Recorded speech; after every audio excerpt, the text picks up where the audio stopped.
ಸಮಸ್ಯೆಗಳು ಬಂದಾಗ ಕೆಲವೊಂದು ಜವಾಬ್ದಾರಿಗಳನ್ನು ನಿರ್ಬಂಧಿಸಬೇಕಾಗುತ್ತದೆ.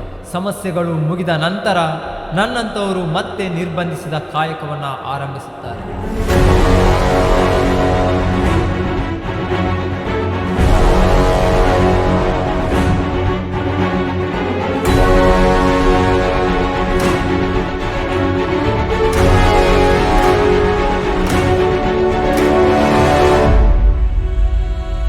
ಇದು ನಿನಗಲ್ಲ, ಈ ನನ್ನ ಧ್ವನಿ ಪ್ರೇಮಿಗಳಿಗೆ, ನಿಮ್ಮಿಂದ ಬೇರೊಬ್ಬರಿಗೆ ಹೊಸ ಸಂದೇಶ ಕೊಡುವುದಕ್ಕಾಗಿ.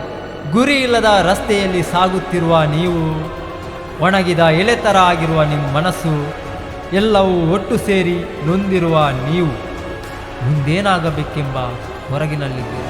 ನೋಡ್ತಿರೋ ಬಿಟ್ಬಿಡ್ತಿರೋ, ಸಹಕಾರ ಕೊಡ್ತಿರೋ ಕೊಡಲ್ವೋ, ಇಂದಿನಿಂದ ನನ್ನ ಪಯಣ ಮತ್ತೆ ಪ್ರಾರಂಭ.